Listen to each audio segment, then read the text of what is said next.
c'est côté les nini batou les autres côté la nini kasi balingi na bango bitumba te balingi ka bango ko sala eloko te balingi baso maman Kimutu Burundi bakoti na Sud Kivu depuis quand on va y même avant armée kenyenne Sud Soudan bakota déjà na Congo depuis quand maman Kimutu na tu peux expliquer moi envoie les sites loba yango donc toloba ki na bandeli ya mandat ototonga armée à makasi mais pour tous en armée à makasi c'est tous en la finance publique saine pour moi qu'il y a ba pilier bemi balé le colonel Liboso Mosolo na ye o sengele à la scène le colonel a mis balé à l'île défense boni au ça diplomatie na force te ba biso que entre état et ali makambo ya baninga ba frère ba ami te Congo na pas d'amis Colette Bagman hein Colette Bagman a le bien lelo mais na bi honorable c'est ça ngalo ba déjà il y a de cela 3 ans mais mutayoka qui était mais le moto a poso pembe à lobby complexe ya biso bato poso moyino nde bayoki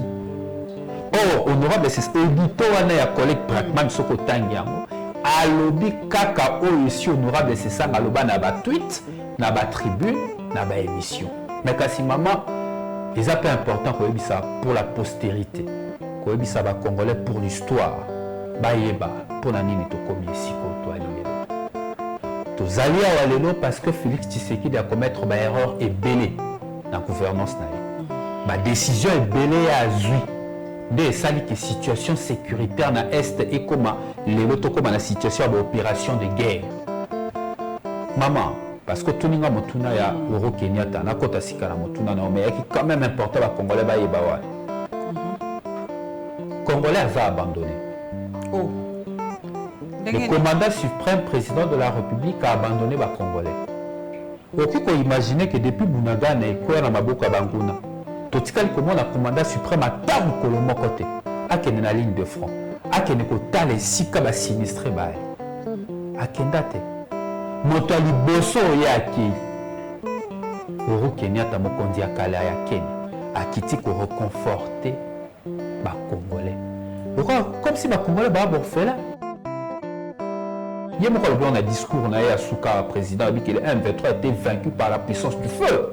Moi, les Arabes Ramazan étaient affirmés, ils sont président. Et si là, nonobstant cela, il y a pourquoi il y a la négociation en 2019? Pourquoi? Ce qui est 2013, M23 est si là qui déjà.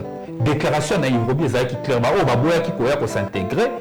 Bazaki soumise dans ma condition et ma poursuite judiciaire. Il y a quelqu'un qui peut savoir amnistie pour la nini. Dans l'accord au signé en octobre 2019.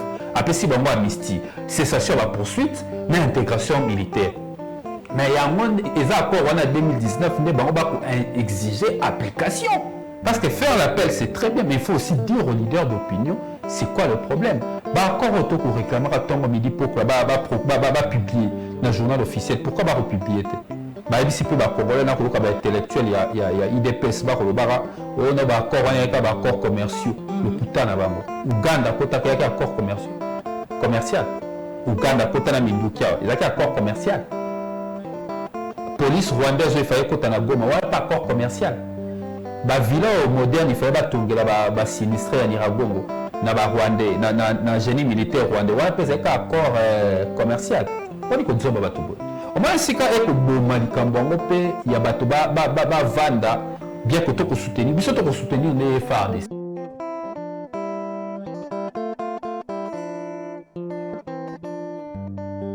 esengo mingi bandeko esengo lisusu ya kokutana na bino na mokolo na lelo na yambeli bino lisusu mwana mboka Rodrigue Ramazani aza lisusu ya ko présenter te azali penza habitué ya plateau na biso na ye toko solo la masolo ya mboka ndenge na lobaka kolala kolamuka na RDC masolo ezanga kate papa Rodrigue esengo mingi ya koyamba yo lisusu esengo mama Kipiom mama Paulette la Lyon ah merci esengo kozala lelo na la Lyon télévision pe na bisika nyonso le kaka na kutani so na ba téléspectateurs na yo babanda kolanda utakala opesi biso lisusu opportunité ko kutana na ba congolais wana to sola na bango.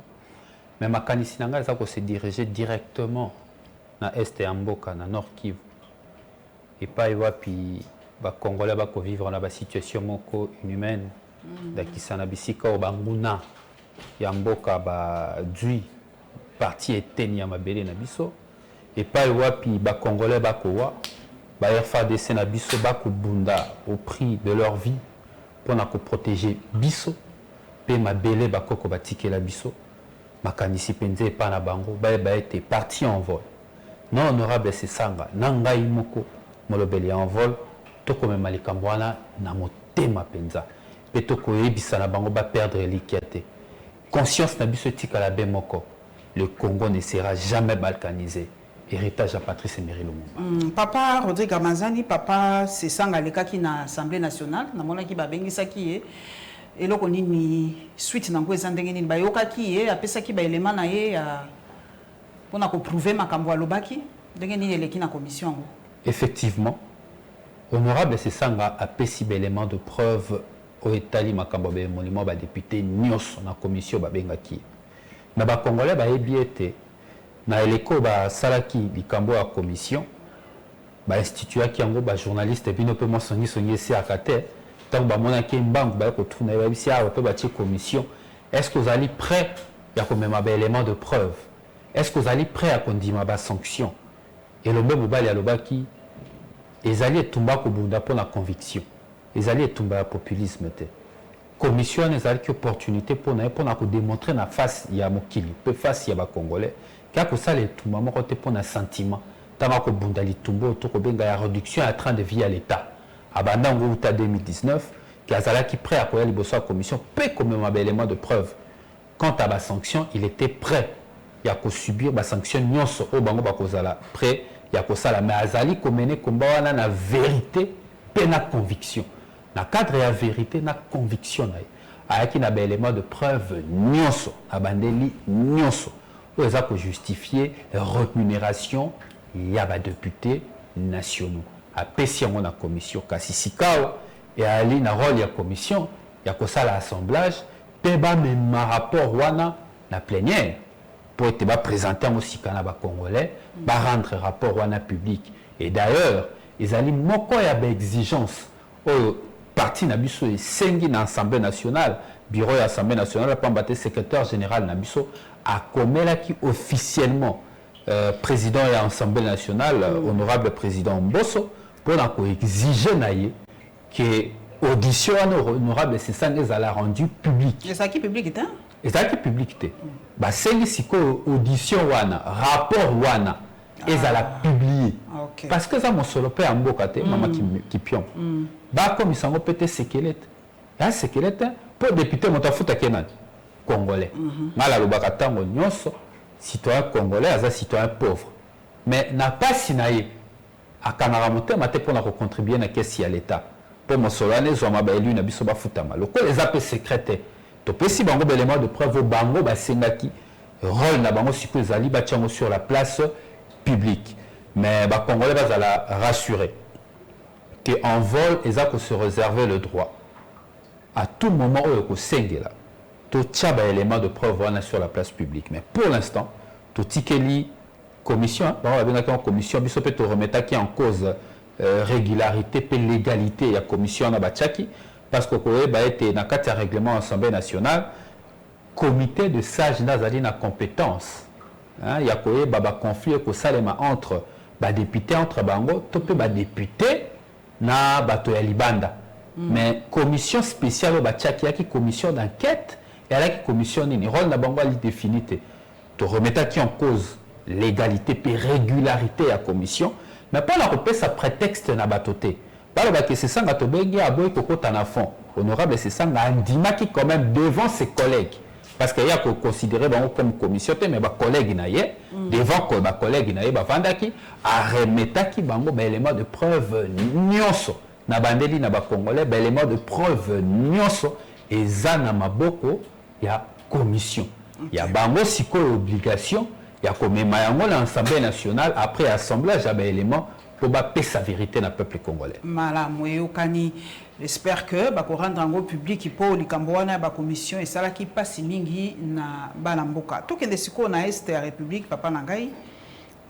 To mona ki président Uhuru Kenyatta akitaki ali facilitateur de toyoki moto akosala point net point focal ya makambo nyonso kuna tomoni bana mboka ndenge bako pesa ye ba doléance na bango tout ça mais mokonzi mboka lobaki ke ba troupe wana bakoya pona ko aider biso to benga na banguna mais bango baza ko privilégier mingi masolo dialogue concertation est-ce que ba flouer mokonzi mboka te na moi à côté wana moke na likambo yo na ko ebisa ba congolais ya yambo ba ete biso en vol pour soutenir FARDC.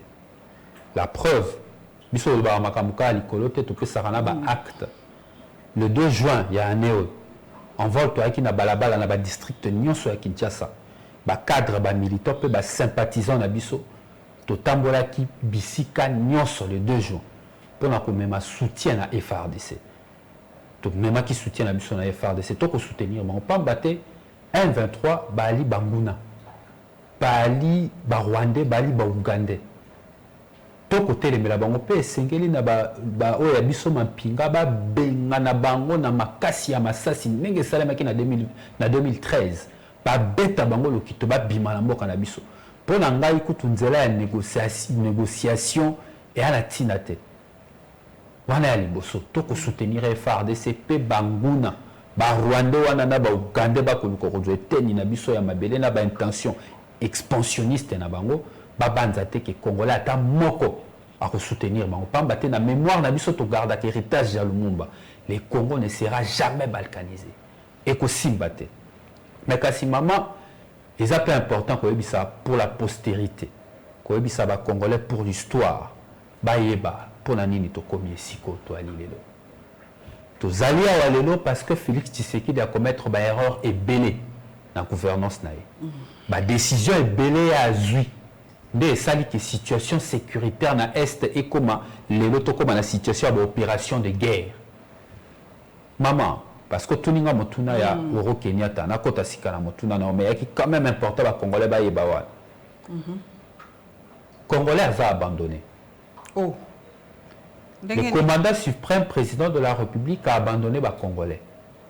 Oki ko imaginer que depuis Bunagana et quoi na maboka banguna totikali comment la commandant suprême a tabu kolomo côté akene na ligne de front akene ko tale sika ba sinistré bali akendate moto ali boso ya ki Uhuru Kenyatta mokonzi akala ya Kenya akiti ko reconforter ba congolais comme si ba congolais ba borfela. Mais Patrick Mouya répondait à la question wana ke mokonzi mboka si akenda na Goma si afuta nyongo wana oyoka Patrick Mouya ate akenda ka vandi na bango quelque temps na Goma afuti nyongo na ye le ministre de la communication Patrick Mouya nazo comprendre ka ko banga ba menace ya collaborateur moko ya mendo ndira ko ningisa kiti na ye de sengi ke ye pala ta mendéologie akoma lo kwa la main mendo akabili il y a eu changement de narratif te abaki ya ko changer narratif mais après je constate que changement de narratif na yeza au gré des vents. Donc, ceux qui m'ont pas quitté, Ningani, le lingue n'est pas pour changer narratif et changer. Mais maman qui mout, tant que tata mokonza kitaka na Goma, Bunagana na maboko ya bangonata. Mais nous sommes dans une situation de guerre. Nos troupes sont au front. Tout le monde a maréchal Mobutu à la Sokotote. Il y a un soldat. Tout le monde a au mandat suprême. Tout le monde a commandé suprême. Kabila ne perd pas l'attaque à ce côté. Chacun a sa manière de gérer. Mon amour, on a dengue na eboli ala ta sokoto po. Ya mo biso na vote ba défaite ya biso ko banda na mentalité. Na absence ya leadership fort ya caractère. Présence ya mokonzi mboka tant ba ko ba kibu mais menacé. Na siko Uhuru Kenyatta kita soki ya kitaki. Le monde ba belé ngake ningalate.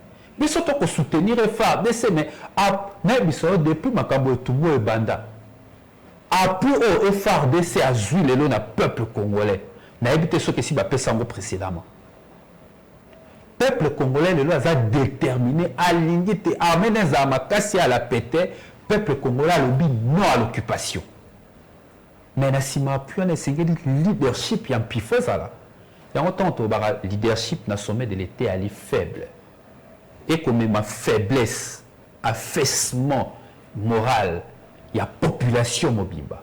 Et c'est Sikawana, je ne peux pas concevoir ça. Qui sont les conseillers de chef de l'État pour permettre à Uhuru Kenyatta ça la descente à Saliwana? On a vu que c'est une campagne présidentielle, mais beaucoup amis auront perdre devant vous Kenyatta à l'Est. Parce qu'il y a ça, il descend toi là. Pour soutenir la population. Et puis, dans ce cas-là, ça dit ma déclaration. Maman qui monte. Congo le sengilito et balarasi biso sito banda ko bango kala mabe na biso to pasi na biso ya la so to ko balelo ba to comprendre biso après 4 ans. Tant honorable c'est ça ngalobaka ke likambo zate ya ko bundisa x ou y likambo zate ko luka soutien pas x ou y likambo zali il faut que to trouver ba solution na ba turpitude interne na biso. Honorable c'est ça ngalobaka ngo ba traiter de tous les noms comme d'habitude. Oh non, totika diplomatie agissante ça là, totika diplomatie comme ma biso sika to comme mais le quoi appelle le na miso na biso to moni que diplomatie auto bebisi libomo mingi ya ekolo le to sala ta usine industrie armement na Congo et ça la biso mindo ki le quoi appelle ba ko ba notification et pas embargo et pas tout ça industrie to le to bebisi on ba voir tout ça l'industrie mindo ki biso moko to robeta to ressemble so mindo ki pourquoi tu as la politique à quoi anticiper à quoi projeter to ça industrie armement pas la biso.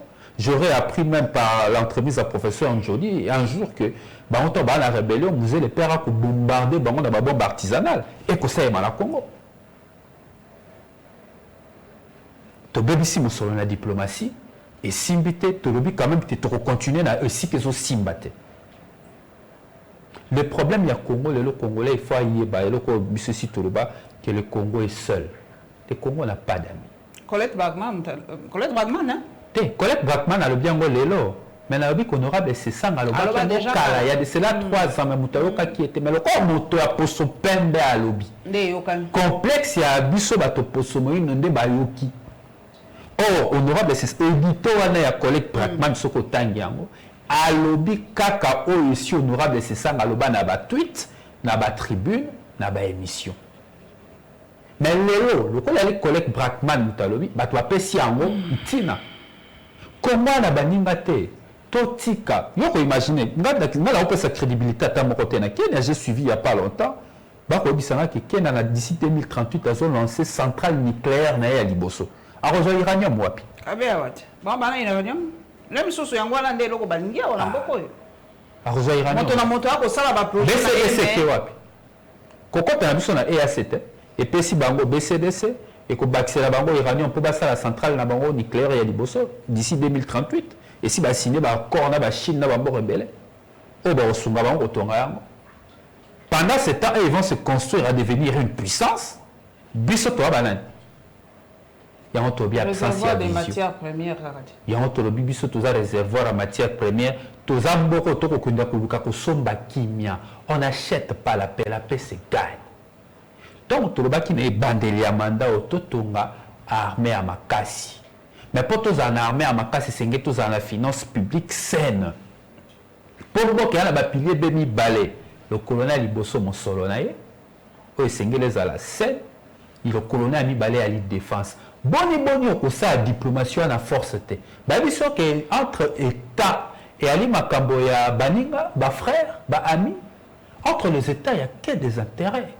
Il n'y a pas d'amitié. Il y a un zongé sous na petit papa Stanimbo Temingi, balamboka bako kamwa. Contrairement à la volonté de Kinshasa de voir la force régionale EAC imposer la force et combattre les groupes armés, dont le M23, celle-ci fait plutôt des discussions politiques et diplomatiques une priorité. Na zongé liango na ko comprendre te.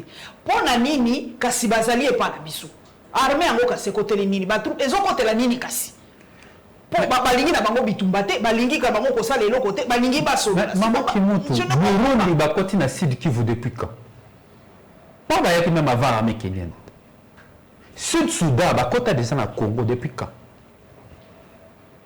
maman qui monte na tu ko expliquer ngo envoie les sitoloba yango Congo azana baninga te maman richesse ya na Congo yo kanisi pendant un état moko ya monde ko vanda bo akanisa za na intérêt à kubaka mo eloko eloko wana kati ya avenue yo moko mozwi otonga immeuble ya 10 niveaux na kati ya lopango no piscine mituke kotaka mikolo nyonso tout autour na yo bato ba bola yo okamwa ke na tongo sapata mo nebungi na poko chemise ya ba nebungi na pesa ba exemple imagé pour que bato comprendre dans quel contexte nous sommes pour moi à mon soto ko betaka pe réflexion mingi et que mon dire to ko baba kamboza savant eza savante ya makambo to bika kango pe na mikolo donc quand moi te que soki sapato bumi soki na tongo ba yibaki opine parce que environnement na yo etondi bazangi eza ndenge ya Congo lelo contexte ya Congo lelo to kokai ko kine ko sangana ba poka o baza limitrophe na bisote to kokai ko pesa mo Congo na SADC était par exemple surtout na to continuer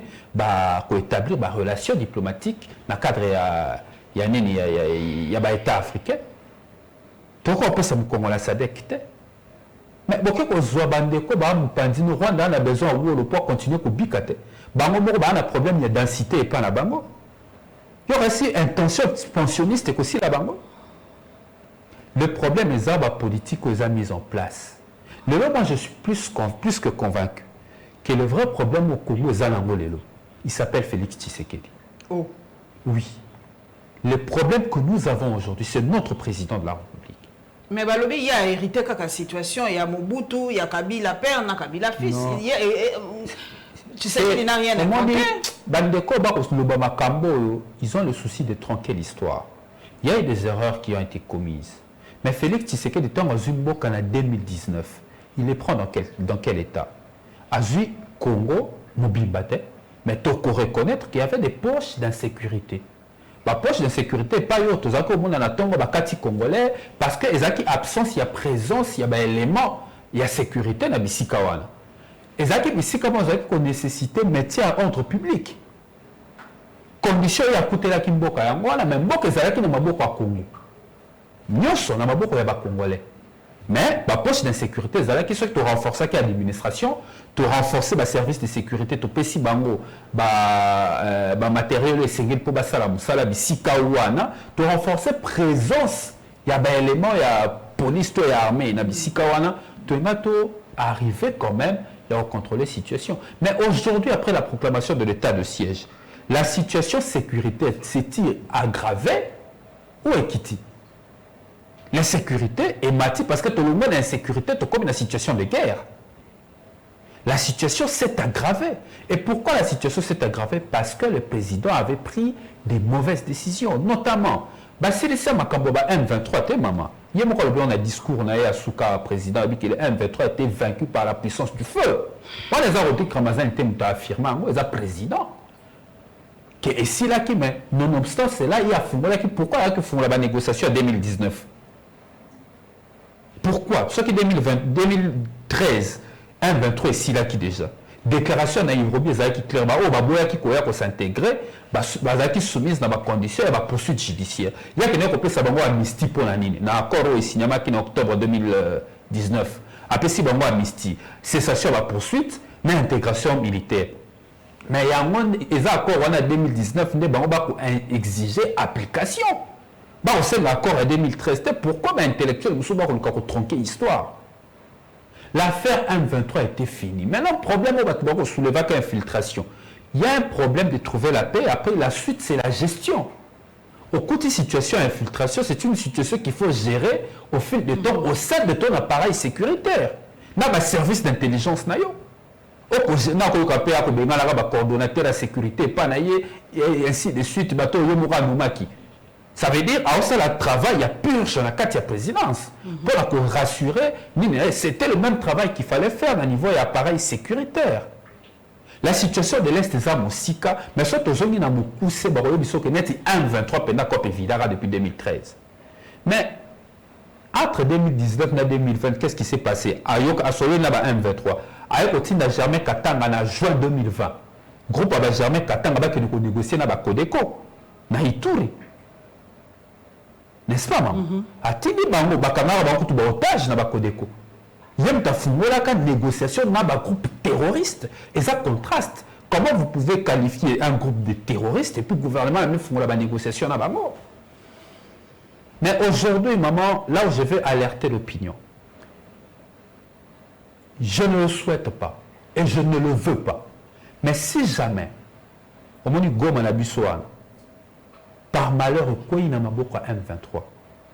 Pris à paix comme à Talo Makasi. Pris à Kinotokoluka et au Matabancher. Alors nos FARDC n'ont qu'un seul devoir, je les implore, de ne pas céder à l'ennemi. va continuer ko beta mongo na bazonga simate na pasi na esengo et ali kamono amabele bande ko na biso bisika nyonso tozali to sala fessement moral te to telema ndenge moko to boya likamona parce que soki bato wana bazui kaka goma ndenge to ko kaka ko meza menacer rumeur ou pas ça reste des questions sécuritaires, nous le prenons au sérieux. Ce qui bande ko wana to bande ko kutute bangu na wana ba Rwanda wana bazui goma pris à négociation ba ko kene ko lukana na Nairobi et ko zala talo makasi est-ce que biso mo to ko mona ngo clair teke la veille ya ba négociation à Nairobi un V3 fumeli front souci ne comme ya kota goma alga matissa en chair ya négociation. C'est ici le lieu à quoi interpeller bato nyonso classe politique mobimba société civile mobimba tozala éveillé que les kamwana emeka kokoma te. Papa Patrick Mouye appelle notre opposition est claire, notre opposition est très claire. Pas de négociation avec les terroristes, il n'y aura pas de négociation avec les terroristes jusqu'au retrait des localités occupées, nous nous y tenons. Donc bino bozoloba te pour négocier te kuna balobi il faut bosolola sikoyo ekozala ndenge nini. Maman, quand on a un porte-parole, le gouvernement a une crédibilité. Est-ce qu'il y a une crédibilité pour les personnes qui ont dit que ça va Ougandais va quitter n'a pas quoi qui va Ougandais bazalakia et le robot est salé quitter et le robot est salé mais élection a conviction a une crédibilité il est pire que la mère Mende d'aujourd'hui Patrick Mouya. Qui croit encore à Patrick Mouya? Il est pire que la mère Mende. Sa parole ne porte plus les changements de narratif. Non, c'est que les changements de narratif nous ont créé des vents. Il nous raconte des choses alors qu'il y a toute une planification. Bientôt, là, les négociations vont s'ouvrir. Après ça, les négociations, il faut qu'on négocie trop loin. Parce que, il n'y a pas longtemps, il y a qui loin date. Il y a un solo là. Il y a Kagame. On va dire qu'il y a Azali, il y a Moutako financé par M23. On ne peut pas vouloir d'une chose et de son contraire. Donc, il y a qui loin de Rossani. Tripartite, il y a Rwanda, RDC, Rwanda, Tina Lango Yagini. Soit vous voulez négocier, soit vous ne le voulez pas, mais oh, nous sommes souhaité. Et aller que armée na bisonda beta mungu na bima. Alors on a suma kambo ya ba il y a porte-parole à gouvernement qui change de parole au gré des vents sans conviction. Lui-même n'est pas convaincu de ce qu'il dit. Tout le belasiko likambo ba nomination. Et utaki koko ya ngana kotangela biso nonka o ya biso ya biso ba to média balobi na CESAC natangela bino quelques noms o ba koni na CESAC Christian Bosembe, Oscar Kabamba, Luyeye Kundoma Adou, Banza Chefolo, Mimi Ngumba, Njimbu Ngoi Serge, Sungu Oyemba, Mboma Adelin, Bruno Mbolisson, Alain Koy, Jean-Pierre Réalé, Serge Kabongo, quelques noms au banomi na CESAC. Bato lobby Mboke na bitumba. Les tozoka kaka, tozana tension, tozana boy. Est-ce que bato bazolo ba isa penza opporter à continuer ba nomination ou to il faut que continuer ko lobby faut ça la purge changer bato sika pour système pe sika ekota. Non, moi par contre on a au côté na ba polémique té. Moi j'estime que l'État doit continuer à fonctionner. Il faut la nomination et ça, s'il y a besoin, effectivement, pour empêcher l'État de fonctionner, parce qu'une partie, il y a la République qui est occupée, partie Moussou Sezali, l'État il faut continuer. Ceux qui chefs de l'État estimaient qu'il faut avoir l'énergie à Sika pour que appareil étatique, situation sociale, situation sécuritaire et s'améliorer. Évidemment, ils ont le droit, ils ont la prérogative constitutionnelle où ils ont reconnu et c'est là continuer ça pour l'État est continuer. Tu as dit que la situation est à Nord Kivu, ils sont obligés qu'ils la stabiliser. Nous continuons à y croire qu'ils la stabiliser. Et voilà, moi je ne veux pas là c'est plonger dans le débat. Est-ce qu'il faut nommer, est-ce qu'il faut nommer, est-ce qu'il y a un monde qui va empêcher FRDC est-ce qu'il y a un monde qui va empêcher un moyen adéquat ou essayer de pesa basoda na biso basa bitumana tant qu'ils ont empêché ils ont empêché et Sengeli et continuer mais seulement il faudrait un bon leadership pour que Etiabisonio son attitude ils ont quand même incohérent na ya kotambola ko ka musique ko beta nango bato ba ko continuer ko ça comme si rien n'est changé comme si on n'est pas encore une nation. Pour moi je peux me tromper, je suis un être humain.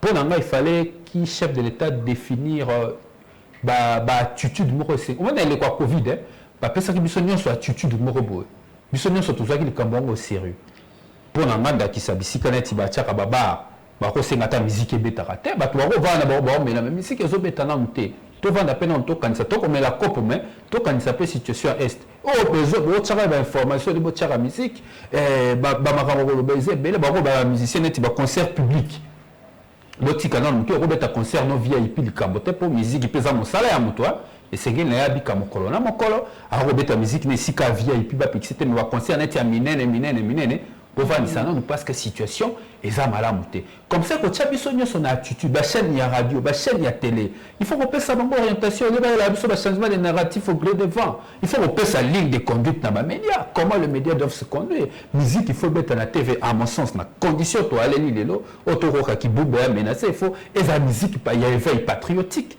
pour que ba congolais ba un état d'éveil patriotique je crois que monsieur le père l'a fait et tchaki ba congolais on a situation mo ya éveil patriotique toujours comme Dieu a musée notre cause est juste tout kolonga ba congolais ba qui maintenant la situation à hôtel mais na mongona mais le lot c'est comme si makbituma ka ndenge moko ya président so ba nani inspecteur à finance ba bituma to on a musique za 2000 km et ça attitude au régime ya lelo c'est comme si les Cambodges, les Ghanais, ils ont musique on a que ça va remettre la mine magam na mine vous salara bo ba ba bo ki na bino bo ke bino na ba boîte chaque samedi pour mes ala ngote mais attitude que bo qu'ils ont menacé parce qu'on se rend pas compte j'insiste ce qui bon man ko yo ba sem 23 ba ya na négociation na ba yo solo ka ni ba yo solo lelo mais situation est changée alors il est temps tantôt ba salara appel wana ba sala que singele za la pe na kati attitude tout appel ils ont une proclamation au comme on dirait chef de l'État c'est que sans conviction. OK mais si ko yo bana mboka mingi bazolo baba politique ba doser na no muke ba problème interne tout tikana no mena moni susu ke papa Martin Fayulu a tieli sou kérosène kwa moto alobi pona ye j'accuse monsieur Félix Tshisekedi Tshilombo de haute trahison. Martin Fayulu ko teno na cité mboka ya ndeko lobi mboka ya na danger. Tout ça, mais non pas qu'il appelle à cohésion ça les maquis bon bien que pour moi je pense que comme l'envol que déjà notre constitution et ça a déjà appel à la mobilisation je crois l'article 63 alinéa premier face à menace sur route Talibanda n'est-ce pas constitution déjà Kanisa qui mais appel au président de la République à ça qui n'a jamais été matérialisé au moins il n'a pas le connaître n'a attentat à Charlie Hebdo dans France. Ils ont un exemple à Makassi. Tout le monde qui, au lendemain, ça lui appelle le lendemain, autour de lui, tous les leaders d'opinion, même ses opposants, les plus farouches. Mais chaque de l'État a fait proclamation. Apparemment, il m'a convaincu que ça lui appelle, voilà qui est aussi. À ça lui appelle, après il va y avoir. Service n'est plus, il va y avoir. Si il est là, il n'y a aucune cohésion. Il faut le reconnaître qu'il n'y a aucune cohésion sur la classe politique. Pourquoi? Parce que personne n'est informé réellement de qu'est-ce qui se passe. Parce que faire l'appel, c'est très bien, mais il faut aussi dire aux leaders d'opinion, c'est quoi le problème. Encore autant qu'on réclame, midi pour publier dans le journal officiel. Pourquoi va republier?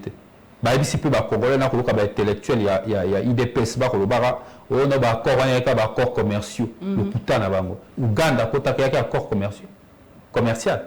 Ouganda, Kotana Mindukia, il y a un accord commercial. Police rwandaise, il fallait Kotana Goma, il n'y a pas accord commercial. La villa moderne, il fallait pas sinistrer à Niragongo, na génie militaire rwandais, il y a un accord commercial. On dit que nous avons tout. Au moins, si il y a un Kambongo, il y a un Vanda, bien que tu soutenir, mais surtout soutenir les FARDC. Parce que FARDC, c'est alliés. Armée républicaine. Toi, on a si même FARDC, tu peux soutenir. Mais si quand Babilo connaît ce bon babi séquelé, Congolais a droit de battre encore en lieu engagé. Et ça va encore un accord commercial. Si pas publié sur le journal officiel, les obligations constitutionnelles, les hommes secrets d'État. C'est autour de tout ça que comme on a que certains opposants, bazapé na droit à la réserve na bango. Et si Kawana, moi je pense que tant soit peu, le chef de l'État est en train de faillir dans sa mission d'un leadership rassembleur. Parce que le chef de l'État n'est pas opposant, le chef de l'État perd le pouvoir. Mais de plus en plus, nous constatons que c'est le président de la République de ceux qui sont au pouvoir. Parce que les problèmes ont touché une nation. comment appelle la mobilisation concrétiser en mettant tous les leaders d'opinion ensemble pour dire la vérité à ces derniers, qu'est-ce qui se passe réellement et comment on va trouver la solution à ce problème. Il s'agit d'un problème d'intégrité du territoire. Et cette question à politique publique, il y a seulement que la politique publique a échoué. A échoué dans la diplomatie, a échoué dans la situation sociale, a échoué dans la nuance. Tout est catastrophique avec Félix Tshisekedi. Mais il a la seule occasion de rassembler les Congolais autour de lui. Mais il est encore en train d'échouer. Nathan Yepe Maloba papa Milen Fayoulou, Yepe en tout cas Betty Phrase Moko et Salinga moi passe à la République démocratique du Congo est en train de devenir la première colonie panafricaine à cause de la naïveté et l'inconscience d'un homme. C'est trop fort. Est-ce que vous pouvez comprendre le sens? Tokomi, première colonie panafricaine. Donc, le pays africain va coloniser. Et ça, c'est les Européens. C'est que tu as colonisé par les Africains. Mais oui, parce que maintenant, c'est l'EAC qui décide. C'est l'EAC, quoi. Maintenant, c'est l'EAC qui décide. Maintenant, là, c'est l'EAC qui décide. Donc, c'est les Kenyans qui décident, l'Ouganda qui décide. L'Ouganda décide de quand et comment ils vont faire. Attendez, on a une incohérence aux gens de gouvernance, on va pas comprendre la mamote. Par rapport à Nyonso Mukili Mama qui monte et qu'on est biso, qui est Ouganda dans la CIMA M23. Mais si on a une conduite politique publique la biso, tant du point de vue diplomatique et sécuritaire, tu vas te rendre compte que le maman qui est focalisé que sur le Rwanda. Rwanda Zamunguna, mais il faut que ça s'appelle Ouganda Zamunguna. Mais Ouganda Zamunguna, beaucoup de ça qui a la mabelle la biso pour chasser ADF. Beaucoup de ça qui a un accord, un accord commercial, bon, tout cas bon. Mais il quand même un mindu qui n'a pas la biso. Si c'est ça du Cameroun, tu as combien 4e mois si quoi. Et ça même avant que Bounagan est tombé. Plusieurs mois après, le Cameroun, IDF est si là. Donc, Félix Tshisekedi, qu'est-ce qu'il a fait? Il a pris la guerre, il y a Batomoussous, important on a Congo. Ah oui, bon, Ouganda, il y a IDF est menacé. Il y a un Congo, Boumana ba Congolais, Beta Massas ba Congolais ba Kokufa, mais il y a IDF, guerre wane ko ye pana ote sala wane pana biso po mabele na biso za munene. Atali pe mpanza bi bambororo bino bo dérangera nani ba Sud Soudan te. Allez, Sud Soudan pe kota lukaka bambororo na ndenge na yo. Au moins le contexte ni tozaleli. Mais moto a commis les cambo a la torte. Il n'a pas tort. Le naïveté la gouvernance actuelle et même biso esika tozato yebisaki bango Rwanda na Uganda bali binemi ya Congo bokoki kosala na bango ba accord bilatéraux te balobaki toza ba haineux toi ba jaloux Félix Tshisekedi osala ngo pour sécuriser pouvoir na ye pour pamba te coup d'épée utaka na Rwanda na Uganda mais lelo Rwanda Kagame na Museveni ba démontrer que balaki ba frère te. Lélo va démontrer que, en réalité, Félix Tshisekedi avait pris des mauvaises décisions, comme je l'ai dit au départ. Et nous, on avait raison. Aujourd'hui, la situation est telle, nous déplorons cette situation. Mais notre peuple ne doit jamais l'oublier que la situation dans laquelle nous sommes aujourd'hui, la personne qui nous a amenés, bras fermés, yeux bandés, c'est Félix Tshisekedi. Papa Katumbi pa lobby to bosani ba partenaire na biso traditionnel de l'époque to négliger na yebité ceux qui vraiment ils appellent Angola pe na yebité ceux ba voisin na biso penza ba linga biso ya solo ya mettre aux akana ba partenaire quand même mais oyo bazalaki to ko benga ngo pe ka traditionnel to zaki na Angola to aki na Zimbabwe to aki na ba pays mingi ya SADC ezaki penza ko appuyer biso mwandambo par rapport ya ba pays agresseur au baza membre EAC. Est-ce que ça kokota na biso na EACT yangona pe SADC ezongi mo asima? Mais c'est ça lecture ndenge wana. Mais oui, c'est une très bonne lecture. Pourquoi ça on t'a communiqué sur que EAC tong bazalakia? Eh nini SADC allais dire. SADC tong bayakia communiqué final. Président de la République a fondé Rwanda comme d'habitude, a fondé Rwanda, Rwanda Senga et tout ça. Mais la communiqué final pays moko ataya SADC accompagné qui était. Accompagné qui était, on a communiqué, on a exalté. On a condamné Rwanda, présence à Rwanda. Pourquoi? Parce que depuis des années, SADC a toujours Nabiso et il nous a toujours aidé. Il y a ceux qui ont une intention expansionniste et Rwanda. On est allé vers une mauvaise organisation. Qu'est-ce qu'on est allé faire à la SADC? Et à l'EAC, qu'est-ce que nous sommes allés faire là-bas? Nos partenaires d'antan, nos partenaires de... Bon, pas pour un peu privilégiés, nos partenaires privilégiés depuis longtemps, c'était la SADC. Et à cette occasion, ça a né. Et aujourd'hui, vraiment, est-ce que Zali Libala, attends la Libala, pour tout badi? Non, il y a Ramakasi qui a retiré signature. Kasi moi retiré signature, il y a Ramakasi, ce qu'il a fallu retirer signature. Ça na Vital Caméra a retiré signature. Mais a retiré la signature. Mais oui, effectivement, en droit international, il y a des mécanismes de retrait. On peut se retirer. Et là, c'est une question de gouvernance et de vision. Mais apparemment, il y a un problème. Soit il y a traîtrise à un certain niveau de l'État. Les Congolais sont trahis à peut-être à un certain niveau de l'État. C'est inacceptable. Tant que monde a que bisiko to zamabe. Alors quoi, au Kenya, si quand même monsieur, moi si qu'on Kenya bakulu na bazawana. Soko ke danger ali, yo continue ko Kenya ka si ka bakulu na ba ali. Ba betio licheta liboso, ba biso soko avancer sous kuna ko to komi mabe. Yo bite licheta liboso na jouer ko kite faut ba bakisango ami balé na nzoto.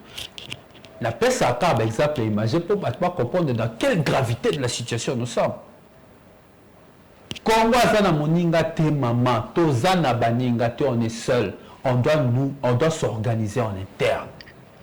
Il faut toi arriver à construire une armée républicaine. Maman, na webi sawe le romoko soko analyser ta histoire en Mboka. Les problèmes n'ont pas bandiwan.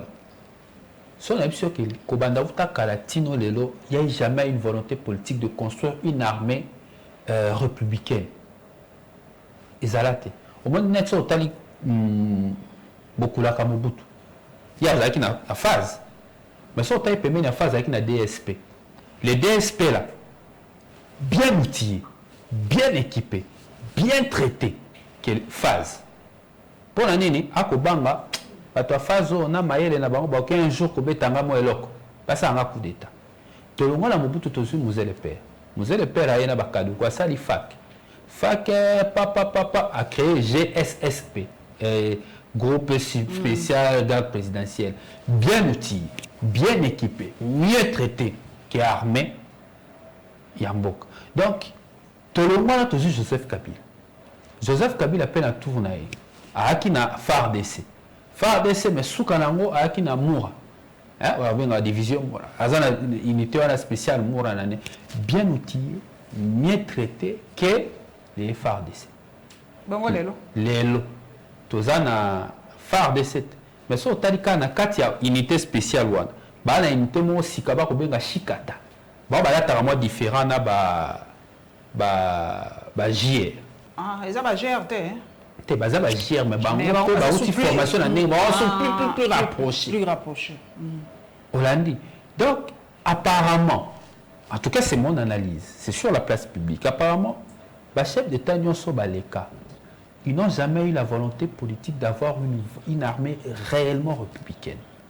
Motonyon Sozaki a une forme de milice pour la sécurité personnelle. Et pendant tout ce temps, on n'a pas construit une armée. Et aujourd'hui, les Kamaro Tonga armée, il faut qu'on ait une question de consensus national. Ça veut dire, Tshisekedi a le pouvoir, Rodrigue Ramazani, c'est ça, Martin Fayulu, à continuer sur une ligne pour construire une armée républicaine. Tant qu'on ne va pas arriver à ça, et que nous tenions ce pour fragiliser l'armée, pour favoriser ma unité, on n'aura jamais cette armée républicaine. Tu ne peux pas te rendre compte, c'est compliqué. C'est compliqué. Et si on ne décide pas de nous surpasser pour construire cette armée, et de nous surpasser pour que certaines questions de politique publique, notamment de questions électorales, on a un consensus. Parce que moi, nous avons une question il y a une question d'État, une question de consensus, il y a une question de politique publique. Bon, on va dire comme ça, ma il y a une question de politique publique, il y a une question à l'État, tu trouves consensus dans la classe politique. Il y a pareil sécuritaire, tu trouves consensus. Jamais au aux États-Unis, Moutoukingan Yaki a changé service secret, a changé en année. Tant qu'il y a un petit service, et bien, c'est le Moussala. n'habite sur l'anime. Mais pas la mise aux abongotés. Félix Tshisekedi donc avec bon matini ba formation papa maé ba chikatabaye. Ça c'est aussi un problème. Alors pour que tu évites makambo onions, il faut un vrai leadership. Mais ce leadership-là n'est pas incarné par le président de la République. C'est mon président. Hein. Nous, on a soutenu sa candidature. Mais aujourd'hui, il y a un écart entre soutenir la candidature et le président de la République qui gère maintenant. Le président qui gère aujourd'hui me déçoit énormément. Voilà, Rima Lobasuka, papa Ramazani a lobé aux États-Unis. Donc, il peut Trump peut sa candidature pour 2024. Alors, il faut pas aux États-Unis. Il faut pas former Met America, ceux qui greet again, donc 2024, candidat. Il serait candidat pour 2000. Il a déjà dit d'ailleurs officiellement. Donc merci Papa Rodrigue, en tout cas, Sengomingi, na sepeli makasi ya kuyuka makanisi na yo. Alors bien en tout cas, il faut changer narratif na ndenge ya malamu to l'armée républicaine on va retenir. En tout cas, dialogue et oyo ba ko imposer biso to ko yeba tepe pona nini gouvernement lobi dialogue te ba ngunda ba lobi dialogue na ebite cacophonie to ko suka nango e sika nini to ko balango e sika nini bunagana nombre de jours bino moko boyebi combien de jours ezali déjà na maboko ya ba M23 to ko zela kaka que armée na biso et déloger bango biso nyoso soutien na FRDC to ali ba patriote il faut to soutenir ka mapinga na biso pour en tout cas RDC et le binango batonyoso on n'a pas d'amis toaka biso moko donc to simba na makasi pomboka na biso etikala na 2 345 000 km² ndenge totanga na kelasi. Merci papa. Merci maman. On a la balasi.